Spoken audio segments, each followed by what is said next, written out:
Dua Raja-Raja pasal 13. Tapi sebelumnya makan pisang goreng dan minum kopi.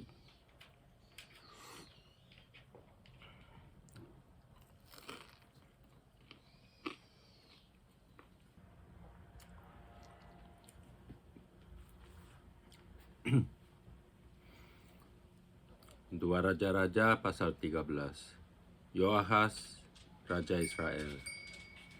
Dalam tahun ke-23 zaman Yoas bin Ahazia, Raja Yehuda, Yoahas anak Yehu menjadi raja atas Israel di Samaria. Ia memerintah 17 tahun lamanya. Ia melakukan apa yang jahat di mata Tuhan, dan ia hidup menuruti dosa Yerobeam bin Nebat, yang mengakibatkan orang Israel berdosa pula. Ia tidak menjauhinya,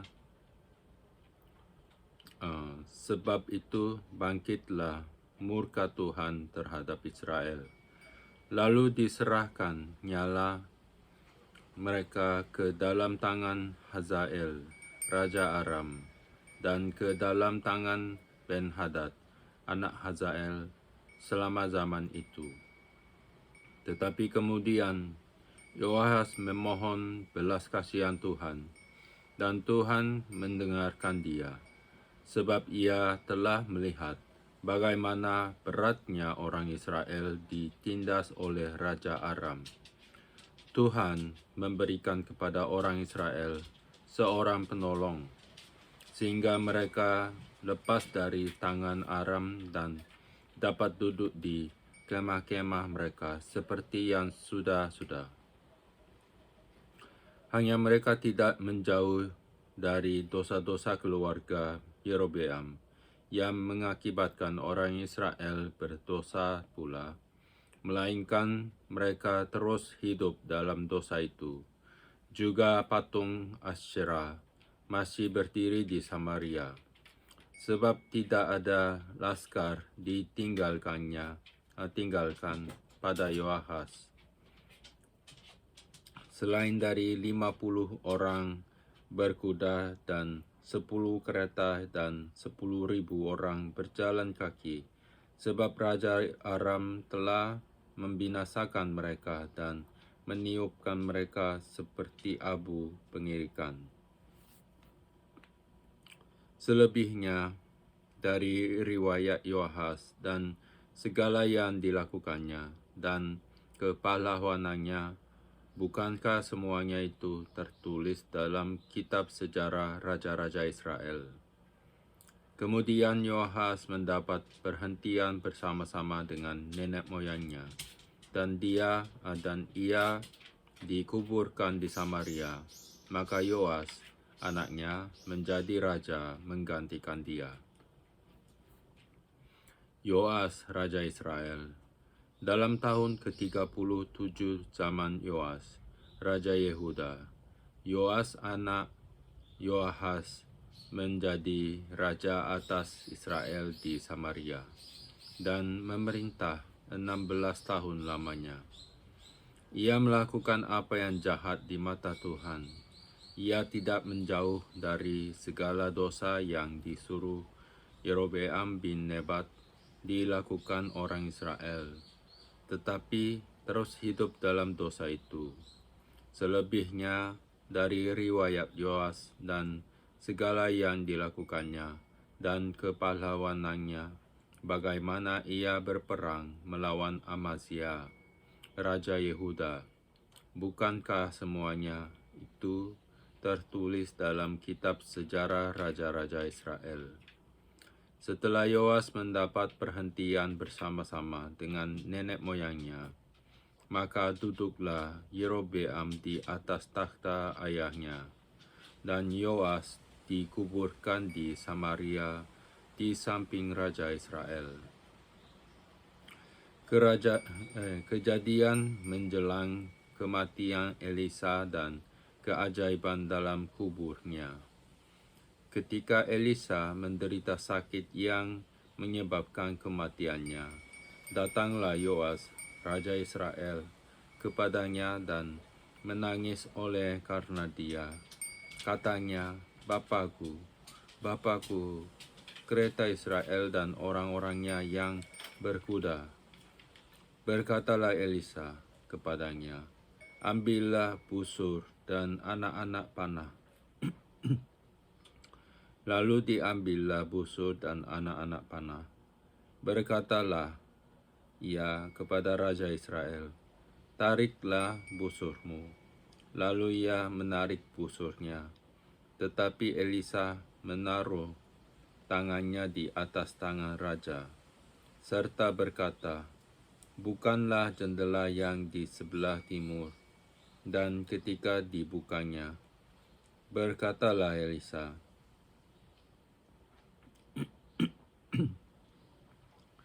bukanya. Dan ketika dibukanya, bukalah jendela yang di sebelah timur. Dan ketika dibukanya, berkatalah Elisa, panahlah. Lalu panahnya.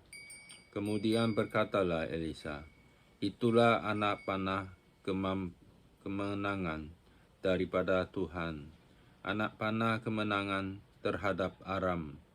Engkau akan mengalahkan Aram di Afek sampai habis lenyap. Sesudah itu berkatalah ia, ambillah anak-anak panah itu. Lalu diambilnya.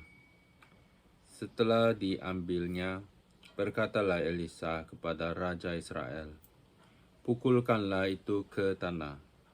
Lalu dipukulkannya 3 kali. Kemudian ia berhenti. Tetapi gusarlah abdi Allah itu kepada serta berkata, seharusnya engkau memukul 5 atau 6 kali. Dengan berbuat demikian, engkau akan memukul Aram sampai habis lenyap. Tetapi sekarang hanya 3 kali saja, engkau akan memukul Aram. Sesudah itu, matilah Elisa, lalu ia dikuburkan. Adapun gerombolan Moab sering memasuki negeri itu pada pergantian tahun. Pada suatu kali orang sedang menguburkan mayat. Ketika mereka melihat gerombolan datang, dicampakkan merekalah mayat itu ke dalam kubur Elisa, lalu pergi, dan demi mayat itu kena kepada tulang-tulang Elisa. Maka hiduplah ia kembali dan bangun berdiri. Kemenangan Yoas atas Aram. Hazael, Raja Aram, menindas orang Israel sepanjang umur Yoahas.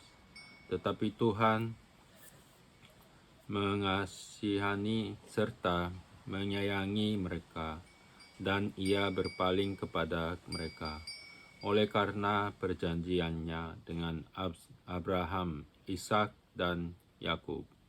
Jadi ia tidak mau memusnahkan mereka dan belum membuang mereka pada waktu itu dari hadapannya.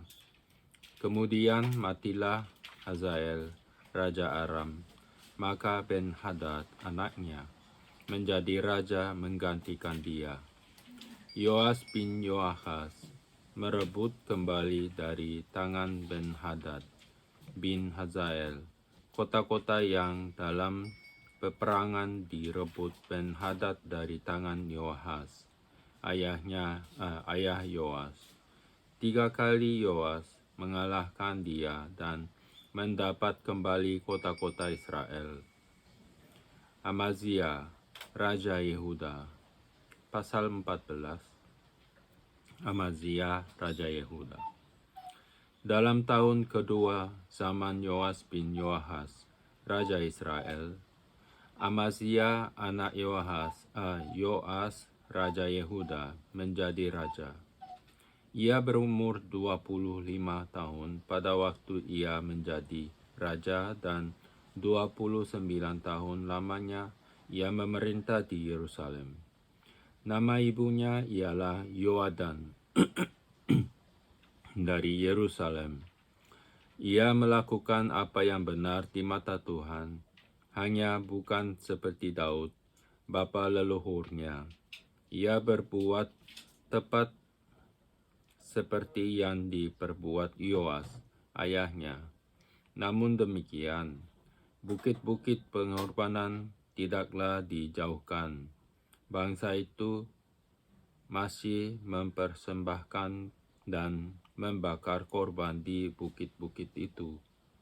Segera sesudah kuasa kerajaan itu kokoh di tangannya, dibunuhnyalah pegawai-pegawainya yang telah membunuh raja, yaitu ayahnya. Tetapi anak-anak para pembunuh itu tidak dihukum mati olehnya, seperti yang tertulis dalam kitab Taurat Musa, di mana Tuhan telah memberi perintah, janganlah ayah dihukum mati karena anaknya, janganlah juga anak dihukum mati karena ayahnya, melainkan setiap orang harus dihukum mati karena dosanya sendiri. Ia mengalahkan Edom di lembah Asin, 10.000 orang banyaknya, dan merebut Sela dalam peperangan itu. Lalu dinamainyalah kota itu Yokteel. Begitulah sampai hari ini. Pada waktu itu Amazia menyuruh utusan kepada Yoas bin Yoahas bin Yehu, Raja Israel, mengatakan, "Mari kita mengadu tenaga." Tetapi Yoas, Raja Israel, menyuruh orang kepada Amazia, Raja Yehuda, mengatakan, "Rumput duri yang di Gunung Lebanon mengirim pesan kepada pohon aras yang di Gunung Lebanon. Bunyinya, berikanlah anakmu perempuan kepada anakku laki-laki menjadi istrinya." Tetapi binatang-binatang hutan yang ada di Gunung Lebanon itu berjalan lewat dari sana, lalu menginjak rumput duri itu. "Memang engkau telah mengalahkan Edom, sebab itu engkau menjadi tinggi hati. Cukuplah bagimu mendapat kehormatan itu dan tinggallah di rumahmu. Untuk apa engkau menantang malapetaka, sehingga engkau jatuh dan Yehuda bersama-sama engkau?" Tetapi Amazia tidak mau mendengarkan. Sebab itu, majulah Yoas, Raja Israel, lalu mengadu tenaganya mereka.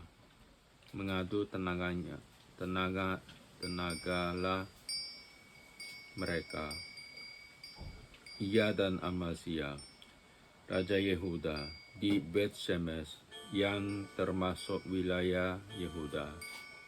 Yehuda terpukul kalah oleh Israel, sehingga masing-masing lari ke kemahnya. Yoas, Raja Israel, menangkap Amazia, Raja Yehuda, anak Yoas bin Ahazia, di Bet-Shemesh. Lalu Yoas masuk ke Yerusalem dan membongkar tembok Yerusalem dari pintu gerbang Efraim sampai ke pintu gerbang sudut, 400 hasta panjangnya. Sesudah itu ia mengambil segala emas dan perak dan segala perkakas yang terdapat dalam rumah Tuhan dan dalam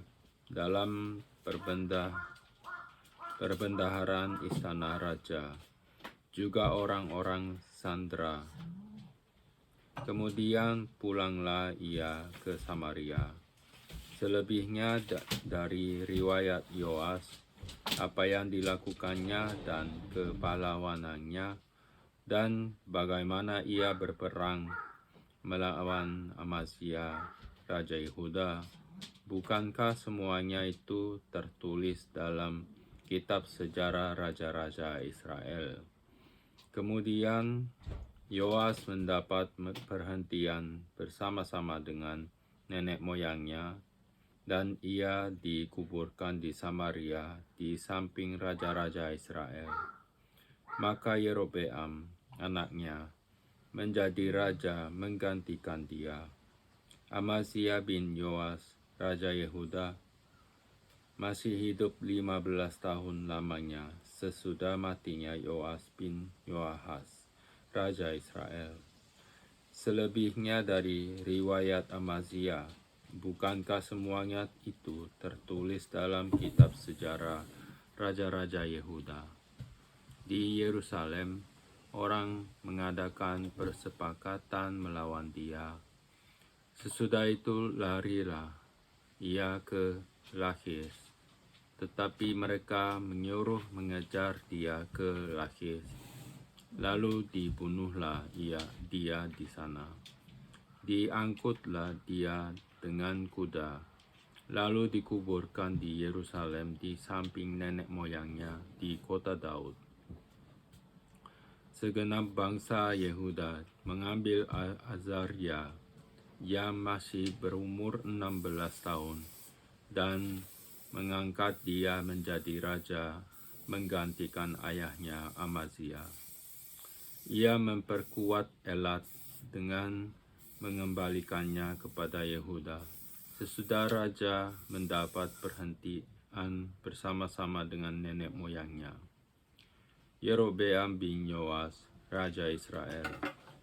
Dalam tahun ke-15 zaman Amazia bin Yoas, Raja Yehuda, Yerobeam anak Yoas, Raja Israel, menjadi raja di Samaria. Ia memerintah 41 tahun lamanya. Ia melakukan apa yang jahat di mata Tuhan. Ia tidak menjauh dari segala dosa Yerobeam bin Nebat, yang mengakibatkan orang Israel berdosa pula. Ia mengembalikan daerah Israel dari jalan masuk ke Hamat sampai ke Laut Araba, sesuai dengan firman Tuhan Allah Israel yang telah diucapkannya dengan perantaraan hambanya Nabi Yunus bin Amitai dari Gad Hefer, sebab Tuhan telah melihat betapa pahitnya kesengsaraan orang Israel itu. Sudah habis lenyap baik yang tinggi maupun rendah kedudukannya, dan tidak ada penolong bagi orang Israel. Tetapi Tuhan tidak mengatakan bahwa Ia akan menghapuskan nama Israel dari kolong langit.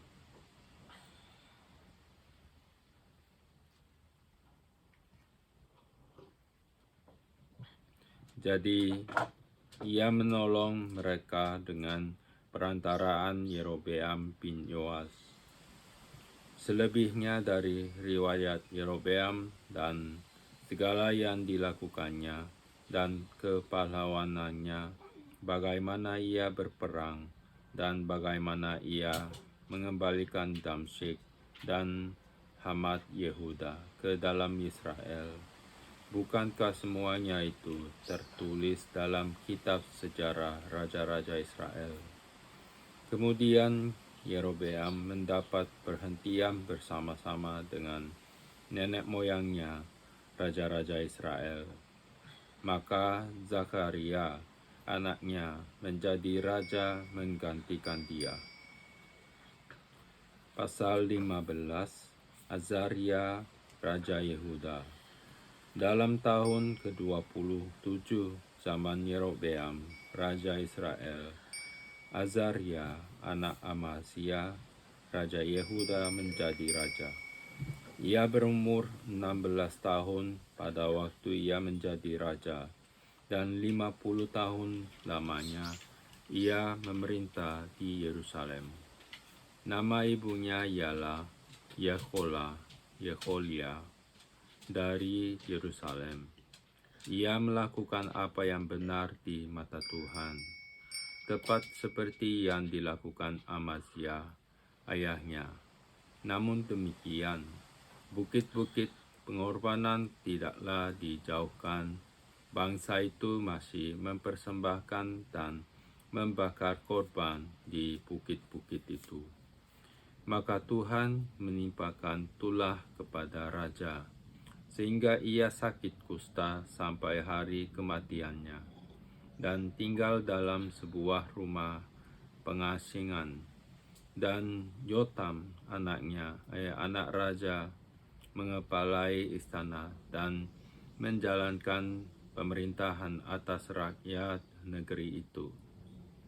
Selebihnya dari riwayat Azaria dan segala yang dilakukannya, bukankah semuanya itu tertulis dalam kitab sejarah raja-raja Yehuda? Kemudian Azaria mendapat perhentian bersama-sama dengan nenek moyangnya, dan ia dikuburkan di samping nenek moyangnya di kota Daud. Maka Yotam anaknya menjadi raja menggantikan dia. Zakaria Raja Israel.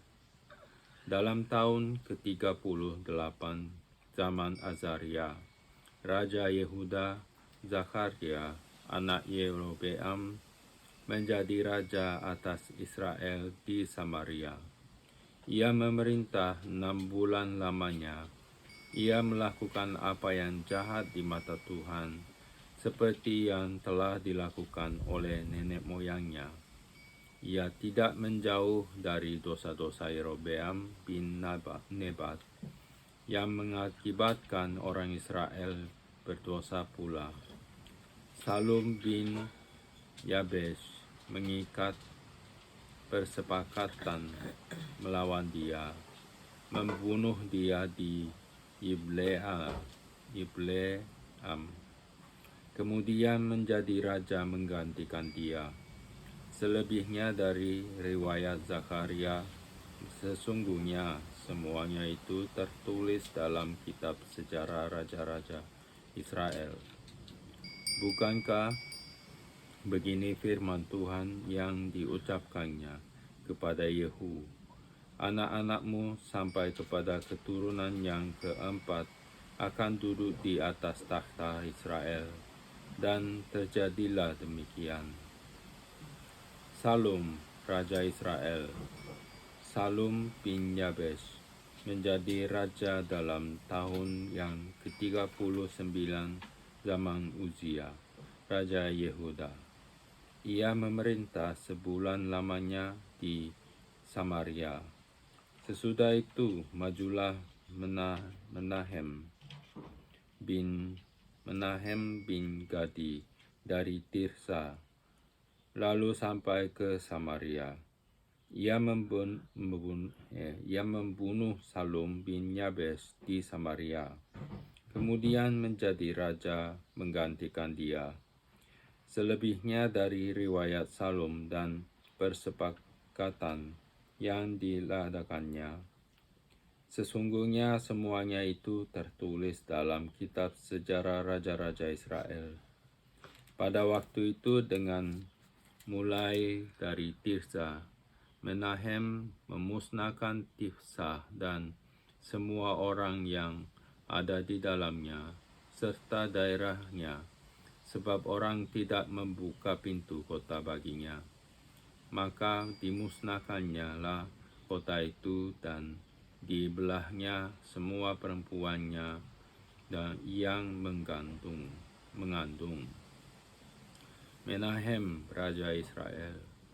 Dalam tahun ke-39 zaman Azaria, Raja Yehuda, Menahem bin Gadi menjadi raja atas Israel.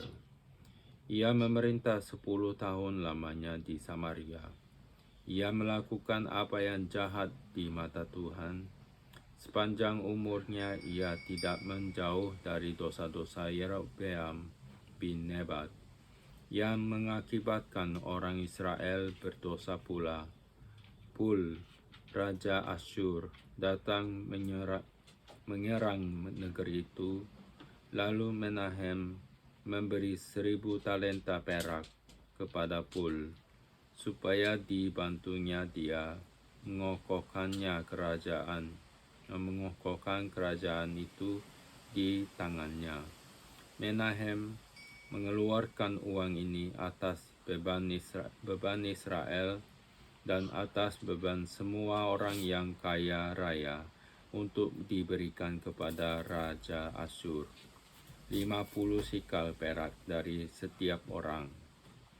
Lalu pulanglah Raja Asyur dan ia tidak tinggal di sana, di negeri itu.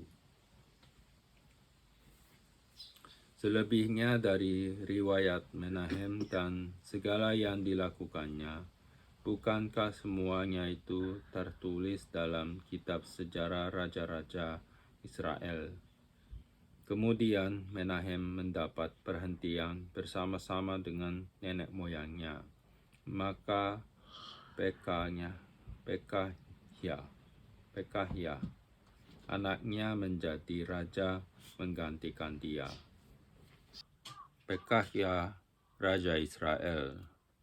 Dalam tahun ke-50 zaman Azaria, Raja Yehuda, Pekahya, anak Menahem, menjadi raja atas Israel di Samaria. Ia memerintah 2 tahun lamanya. Ia melakukan apa yang jahat di mata Tuhan. Ia tidak menjauh dari dosa-dosa Yerobeam bin Nebat. Ia mengakibatkan orang Israel berdosa pula. Lalu perwiranya, yakni Pekah bin Remalia, mengadakan persepakatan melawan dia dan membunuh dia di Samaria di puri istana raja. Beserta dia ada Argob dan Arye serta 50 orang dari Bani Gilead. Dibunuhnya lah Pekahya. Kemudian menjadi raja menggantikan dia.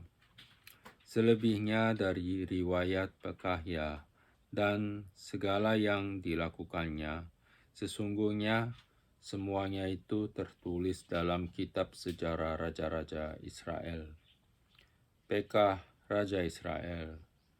Dalam tahun ke-52 zaman Azaria, Raja Yehuda, Pekah bin Remalia, menjadi raja atas orang Israel di Samaria. Ia memerintah 20 tahun lamanya.